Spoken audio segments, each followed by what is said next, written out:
नमस्कार, आप देख रहे हैं के न्यूज इंडिया। मैं हूं आपके साथ गरिमा वाजपेयी। रुक करेंगे तेज रफ्तार खबरों की ओर।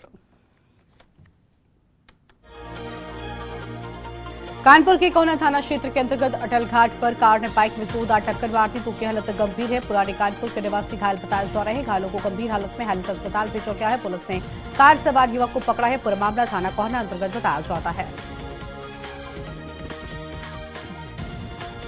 एटा में तेज रफ्तार स्कॉर्पियो ने बाइक में टक्कर मार दी। बाइक सवार सहित एक अन्य महिला की मौके पर ही मौत हो गई। बाइक सवार युवक स्नेश पुत्र रामदास नगला बोली का रहने वाला है। महिला की पहचान करने में कोतवाली पुलिस जुटी हुई है। एटा में ऑपरेशन त्रिनेत्र तीसरी आंख ने किया 4 लाख से ज्यादा की फर्जी लूट का खुलासा। एटा में ऑपरेशन त्रिनेत्र के अंतर्गत लगवाए गए सीसीटीवी कैमरों की सहायता से एक फर्जी लूट की घटना का थाना अलीगंज पुलिस ने किया सफल अनावरण। पुलिस ने दोनों शातिर आरोपियों रविंद्र और वीरपाल के कब्जे से घटना में प्रयुक्त मैक्स पिकअप और 4,81,300 रुपयों से भरा बैग बरामद किया है। बहराइच में विकसित भारत संकल्प यात्रा अंतर्गत मिहीपुरवा में आयोजित कार्यक्रम में मुख्य अतिथि विधायक बलहार श्रीमती सरोज सोनकर ने नव सृजित नगर पंचायत मिहीपुरवा में संचालित प्रधानमंत्री आवास योजना के चयनित 847 पात्र लाभार्थियों को स्वीकृति पत्र का वितरण किया है तथा लाभार्थियों के आवास निर्माण हेतु भूमि पूजन कार्यक्रम में सम्मिलित हुए। कानपुर के हटिया बर्तन बाजार के चाकूकांड में युवक की मौत। मामूली कानूनी पर 2 कर्मचारियों के विवाद में चला था चाकू। दबंगों ने युवक पर जानलेवा चाकू से किया हमला। हालत में इलाज के दौरान युवक की हुई मौत। एक आरोपी की पुलिस ने गिरफ्तार किया था। मथुरा में यमुना एक्सप्रेसवे पर गाड़ी से बरामद हुए 2 करोड़ रुपए। चेकिंग के दौरान स्विफ्ट कार सवार 2 लोगों से बरामद हुए रुपए। एक व्यक्ति गोरखपुर का रहने वाला है। कार चालक सुनील दादरी का रहने वाला है। गुड़गांव से गोरखपुर जाते समय मान टोल प्लाजा पर रुपए बरामद हुए। कुशीनगर में सुहेलदेव भारतीय समाज पार्टी के नेता ओम प्रकाश राजभर का कुशीनगर में आगमन हुआ। सुहेलदेव समाज पार्टी के कार्यकर्ताओं ने फूलमाला से जोरदार स्वागत किया। दलित समाज सम्मेलन में मुख्य अतिथि के रूप में शामिल हुए ओम प्रकाश राजभर ने कार्यक्रम को संबोधित किया। रायबरेली में एम्स में संविदा सुरक्षा कर्मी हटाए जाने के मामले में आया एम्स प्रशासन का पक्ष। एम्स के डायरेक्टर प्रोफेसर अरविंद राजवंशी ने कहा कि संविदा सुरक्षा कर्मी उनके यहां नहीं बल्कि एक निजी कंपनी द्वारा रखे गए थे। निजी कंपनी का टेंडर 8 दिसंबर को खत्म हो गया था। इसके बाद इन सुरक्षा कर्मियों का कार्य भी समाप्त हो गया था। रायबरेली में युवक को डंपर ने मारी टक्कर। सूचना पर मौके पर पहुंचे पुलिस ने घायल को नजदीकी स्वास्थ्य केंद्र भेजा। डॉक्टरों ने प्राथमिक उपचार करने के बाद हालत गंभीर देखते हुए जिला अस्पताल के लिए रेफर किया। प्रतापगढ़ में जमीनी विवाद के चलते दबंग ने व्यापारी के ऊपर जानलेवा हमला कर दिया। गाड़ी में तोड़फोड़ की, पत्थरबाजी और मारपीट की करतूत सीसीटीवी कैमरे में कैद हुई। रास्ते के विवाद में कई बार किया जा चुका है ओम प्रकाश गुप्ता के ऊपर जानलेवा हमला। फर्रुखाबाद में राष्ट्रीय विधिक सेवा प्राधिकरण एवं राज्य विधिक सेवा प्राधिकरण के निर्देशानुसार जिला विधिक सेवा प्राधिकरण फर्रुखाबाद के तत्वाधान में एवं जनपद न्यायाधीश विनय कुमार तृतीय के कुशल निर्देशन में जिला न्यायालय से तहसील न्यायालयों तक प्रातः 10 बजे से शाम 5 बजे तक राष्ट्रीय लोक अदालत का आयोजन किया गया। बरेली में नैनीताल हाईवे पर हुआ भीषण सड़क हादसा। बरेली से बहेड़ी की ओर जा रही अर्टिगा कार टायर फटने के बाद डिवाइडर फांदकर दूसरी ओर से आ रहे डंपर में जा घुसी। धमाके के साथ दोनों वाहनों में आग लगने से कार सवार सभी 8 लोग जिंदा जलकर मर गए और सूचना के बाद मौके पर एसएसपी पहुंचे। KGMU king George medical university का 19वां दीक्षांत समारोह का हुआ आयोजन। चिकित्सा विश्वविद्यालय की कुलाधिपति और राज्यपाल आनंदीबेन पटेल कार्यक्रम की करेंगे अध्यक्षता। तो वहीं समारोह के मुख्य अतिथि आईआईटी कानपुर के पूर्व निदेशक और डीएसटी सचिव अभय करंदीकर होंगे। 1869 स्टूडेंट्स को मिलेगी उपाधि। मेडल पाने में बेटियों का दबदबा। आगरा में हल्की धुंध छाई रही। धूप निकलने से मौसम हुआ सुहाना। वहीं धुंध के चलते रेल यातायात पर असर पड़ा है। कई ट्रेनें देरी से आई। मौसम विभाग का अनुमान है कि मौसम साफ रहेगा। Kalyan Singh super speciality cancer संस्थान में मरीजों के इलाज पर संकट के बादल मंडरा रहे हैं। यहां के सभी डॉक्टरों ने एसजीपीजीआई के बजाय मेडिकल कॉलेज के बराबर वेतनमान देने के आदेश के विरोध में संस्थान की सभी जिम्मेदारियों से इस्तीफा देने की चेतावनी दी थी।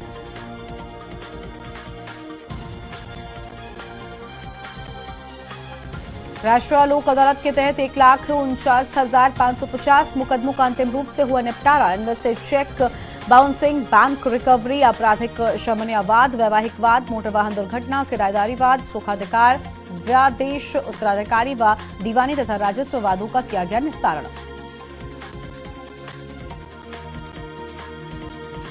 अमरोहा में बसपा सांसद दानिश अली ने एक्स के जरिए बसपा सुप्रीमो का किया शुक्रिया अदा। बसपा सुप्रीमो बहन मायावती के फैसले को बताया दुर्भाग्यपूर्ण। लोकसभा की जनता के साथ मैं हमेशा यूं ही खड़ा रहूंगा। कुशीनगर में 2 मंजिल से गिरा मजदूर। 2 मंजिल से गिरने से मजदूर का टूटा पैर व कमर, गंभीर हालत में जिला अस्पताल किया गया रेफर। बिना सेफ्टी के 2 मंजिले पर चल रहा था सेटरिंग का काम। अस्पताल में पहुंचे परिजनों में मची चीख पुकार।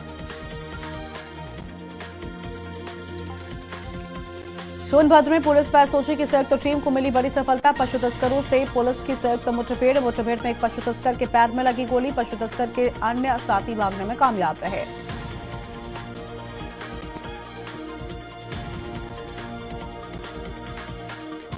गोंडा में रिवॉल्टी के आड़ में खनन माफिया कर रहे हैं खनन। अवैध तरीके से मिट्टी खनन चल रहा है। खनन अधिकारी को जमीन की गाटा संख्या अलग दिखाई जा रही है। बच्चे अलग, कहीं गाटा संख्या पर खोदी जा रही है। नगर कोतवाली क्षेत्र के अंतर्गत खनन माफियाओं की ट्रालियां भर रही हैं। गोंडा में सूबे के मुखिया एक और जहां जीरो टॉलरेंस की नीति पर भ्रष्टाचार पर अंकुश लगाने के लिए दिशा निर्देश जारी करते हैं, तो वहीं 29 लावारिस मोटरसाइकिल की नीलामी में खेला गया खेल उठ रहा है सवालिया निशान। वहीं आला अधिकारियों से बात करने पर गोलमोल जवाब देते नजर आए हैं।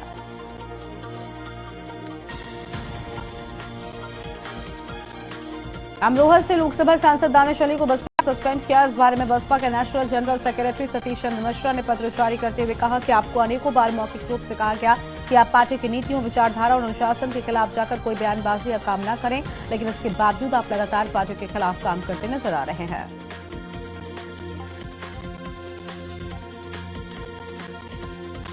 राज्यसभा सांसद दर्शना सिंह का चंदौली दौरा। 151 दिव्यांगों में वितरित किया ट्राइसाइकिल और अन्य उपकरण। कांग्रेस सांसद के यहां कैश मिलने पर निशाना भी साधा। कांग्रेस का भ्रष्टाचार को लेकर काला इतिहास।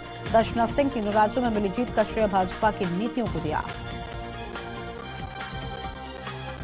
अंबेडकर नगर में एसपी ऑफिस पहुंचे नए एसपी डॉक्टर कौस्तुभ ने संभाला प्रभार। अपराधियों पर कसी जाएगी नकेल, कड़ी कार्रवाई होगी। बेहतर पुलिसिंग के साथ महिला अपराधों पर विशेष नजर। बेहतर कानून व्यवस्था के लिए सभी थानों को निर्देश दिए। 2015 बैच आईपीएस अधिकारी हैं डॉक्टर कौस्तुभ। नोएडा में मलाईदार पदों पर 3 सालों से अधिक समय से बैठे अधिकारियों पर गिरी गाज। मुख्य कार्यपालक अधिकारी लोकेश चंद के आदेश पर 3 सालों से एक ही विभाग में बैठे 20 अधिकारियों को अन्य विभागों में स्थानांतरित किया गया है। अब लंबे समय तक एक ही विभाग में नहीं रह सकेंगे अधिकारी।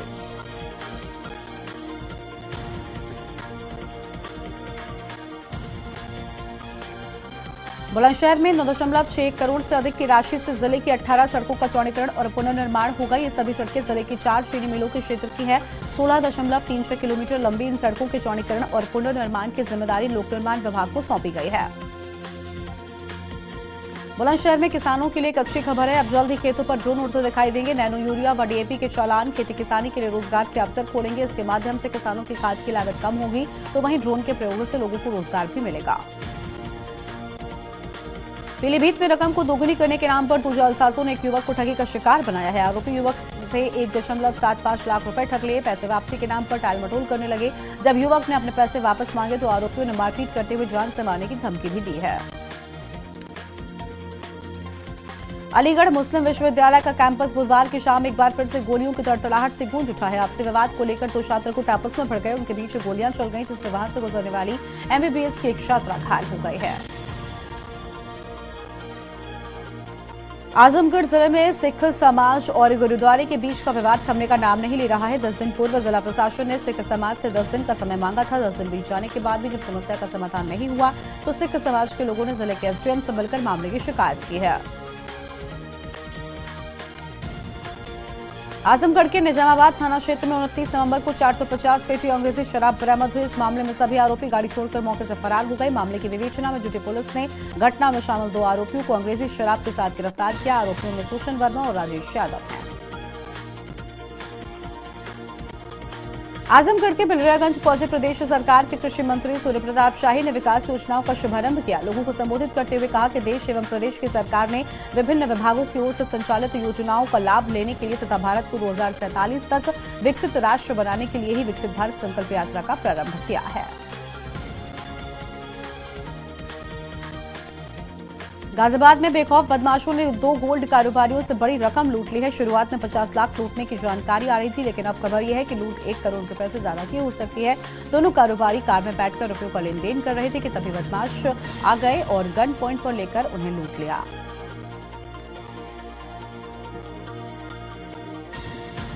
बदायूं में प्रशासन समेत पुलिस व एआरटीओ ने संयुक्त रूप से अभियान चलाकर बुधवार को शहर में चल रही निजी एम्बुलेंस पर शिकंजा कसा। इस दौरान अफसरों ने 10 एम्बुलेंस सीज कर दी है। ये वो एम्बुलेंस है जिनके मानक पूरे नहीं है, यहां तक कि कुछ के ड्राइवरों पर भी लाइसेंस नहीं था। कानपुर यूपी का पहला शहर है जहां आर्टिफिशियल इंटेलिजेंस यानी एआई ट्रैफिक कर रहा है कंट्रोल। एआई से अटैच कैमरे वाहनों की संख्या को देखकर सिग्नल को ग्रीन, रेड और येलो कर रहे हैं। 5 चौराहों को मॉडल बनाकर इनकी शुरुआत की गई है। रिजल्ट अच्छे आने पर अन्य 27 चौराहों पर भी इसे लागू करने की तैयारी है।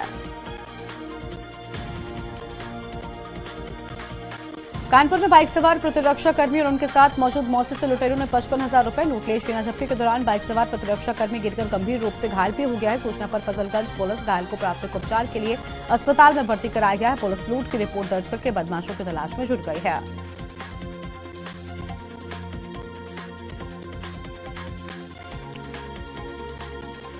और सहारा अस्पताल वर्तमान में आपको बता दें कि हर साल कई सारी सुविधाएं देता है।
उत्तर प्रदेश का सबसे बड़ा चिकित्सा संस्थान किंग जॉर्ज मेडिकल यूनिवर्सिटी में 19वां दीक्षांत समारोह मनाएगा। दीक्षांत समारोह 11 दिसंबर था, हालांकि किसी कारणवश इसकी डेट बदलकर 10 दिसंबर कर दी गई है। इस बदलाव के पीछे राष्ट्रपति द्रौपदी मुर्मू का 2 दिनों का प्रस्तावित लखनऊ का दौरा माना जा रहा है। यूपी में परिवहन विभाग ने मुख्यमंत्री के सख्त आदेश के बाद सड़क दुर्घटनाओं में 50% कमी लाने के लिए प्रदेश में 15 दिसंबर से 31 दिसंबर तक सड़क सुरक्षा पखवाड़ा संबंधित विभागों के साथ मिलकर बनाएगी। सीएम योगी आदित्यनाथ ने जुड़े विभागों को इस पर विशेष ध्यान देने के निर्देश दिए हैं। प्रयागराज के नैनी में स्थित श्वार्ट्ज यूनिवर्सिटी सैम हिंगिम बॉटम कृषि प्रौद्योगिकी एवं विज्ञान विश्वविद्यालय में इन दिनों सिर्फ छात्र छात्राएं ही नहीं बल्कि यहाँ के शिक्षक और कर्मचारी भी परेशान हैं। 8300 छात्र छात्राओं व करीब 1500 शिक्षक व कर्मचारियों के भविष्य पर खतरा मंडरा रहा है। कानपुर में केसर पान मसाला के नयागंज में जीएसटी का छापा। थाना कलेक्टर इलाके नयागंज जैन कटरा मार्केट में जीएसटी की छापेमारी। पान मसाला व्यवसाय हरीश मकीजा ने प्रतिष्ठान पर स्टेट जीएसटी का छापा मारा है। स्टेट जीएसटी के अधिकारी दस्तावेज खंगाल रहे हैं। संभल में खूनी रिश्ते हुए तार-तार। पारिवारिक विवाद में भाइयों के बीच चली गोलियां। गोली लगने से भाई की हालत गंभीर। वारदात को अंजाम देकर आरोपी मौके से फरार। सूचना पर पहुंची पुलिस जांच पड़ताल में जुटी है। चिकित्सक ने घायल को हार्ट सेंटर के लिए रेफर कर दिया है।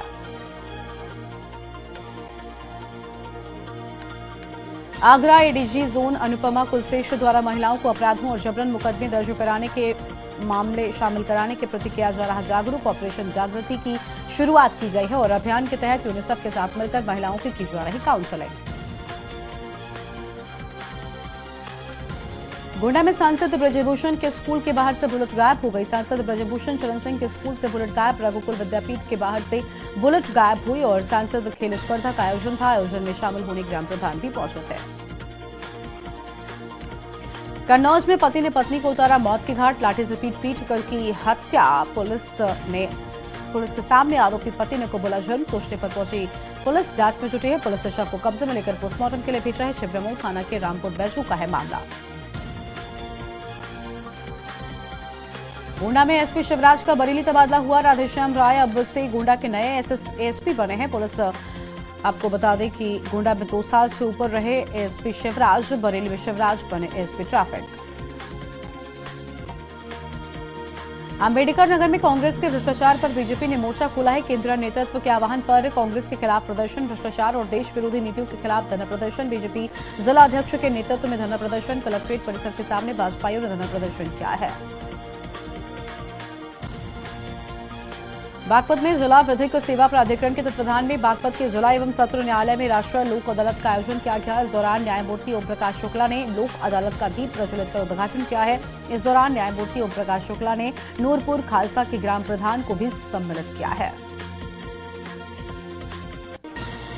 South Asian forum on the exhibition and processing of language ने अपने चौथे संस्करण को भारतीय प्रौद्योगिकी संस्थान कानपुर में आयोजित एवं परिवर्तनकारी सभा के साथ चिन्हित किया है। संज्ञानात्मक विज्ञान के आगामी 10वें वार्षिक सम्मेलन के साथ ही SAFL 2023 का उद्घाटन IIT कानपुर में संज्ञानात्मक विज्ञान विभाग के प्रमुख प्रोफेसर नारायणम श्रीनिवासन के उद्बोधन के साथ हुआ है। कानपुर में स्वास्थ्य विभाग ने पोलियो को लेकर लोगों को जागरूक करने के लिए रैली का आयोजन किया। रैली का मकसद 10 दिसंबर से शुरू हो रहे पल्स पोलियो अभियान में जन्म से लेकर 5 वर्ष तक के सभी बच्चों को पोलियो की खुराक पिलाने के लिए अभिभावकों को जागरूक करना था। कानपुर की फजलगंज पुलिस ने इलाज के लिए 55,000 लेकर जा रही महिला से लूट करने वाले एक शातिर लुटेरों को अरेस्ट कर लिया है, जबकि उसके 2 साथी मौके से भाग निकले हैं। पुलिस ने शातिर लुटेरे के पास से लूटा हुआ पर्स समेत अन्य सामान भी बरामद कर लिया है। आजमगढ़ में कार की टक्कर से 2 लोगों की मौत हो गई। इसके साथ ही इस हादसे में 3 लोग गंभीर रूप से घायल हो गए। गंभीर रूप से घायलों को इलाज के लिए जौनपुर रेफर किया गया है। तीनों घायलों की हालत गंभीर बताई जा रही है। आजमगढ़ जिले के सराय मीर थाने की पुलिस ने लूट की झूठी सूचना पुलिस को देकर षड्यंत्र करने वाले 2 आरोपियों को गिरफ्तार कर लिया है। इस मामले में पीड़ित मोहम्मद सैफ ने सराय मीर थाने में पुलिस से शिकायत दर्ज करवाई कि व्यापार करने के लिए 2 लाख रुपया उधार लेकर अपने घर जा रहा था। इसके साथ ही पीड़ित सिम कार्ड कनेक्शन का काम करता है।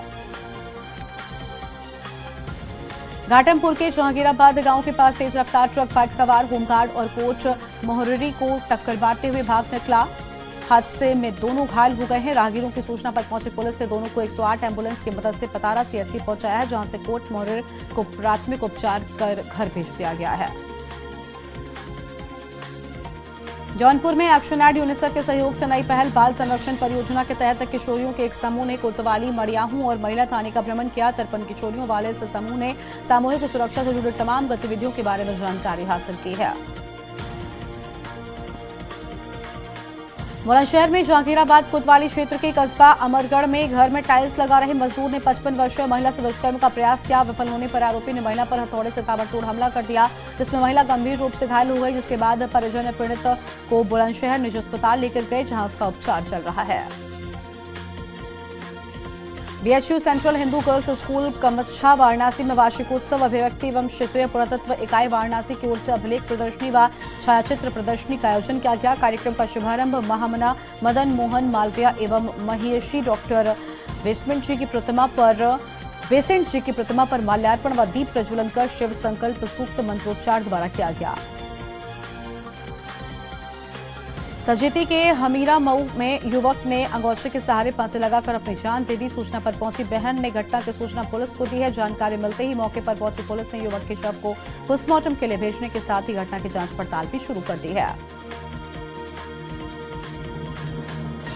यूपी में दिसंबर महीने में अब कड़ाके की ठंड की शुरुआत होने वाली है। मौसम विभाग के मुताबिक हिमालय से एक पश्चिमी विक्षोभ टकराने वाला है। इससे पहाड़ी इलाकों में बर्फबारी शुरू होगी। इससे असर से मैदानी इलाकों में ठंड बढ़ेगी। मौसम खुलने के बाद तापमान में गिरावट दर्ज की जा रही है। काशी को महानगरी से जोड़ने वाली देश की सबसे प्रचलित ट्रेनों में से एक कामायनी एक्सप्रेस कल से बलिया से चलेगी। बनारस के मजदूरों, स्ट्रगलर्स और स्टूडेंट्स को मुंबई जाने के लिए कामायनी एक्सप्रेस के जनरल में सीट छिकना अब एक असंभव सपने जैसा होगा। काशी के ज्ञानव्यापी परिसर से मस्जिद हटाने का केस लड़ने वाले हरिहर पांडे का निधन हो गया है। कुछ समय से उनकी तबीयत ठीक नहीं थी और PHU स्थित सर सुंदरलाल अस्पताल में उन्होंने रविवार को 77 साल की उम्र में अपनी अंतिम सांसें ली है। हरिहर पांडे ने साल 1991 में ज्ञानव्यापी से मस्जिद को हटाने के लिए सिविल कोर्ट में मुकदमा दायर किया था।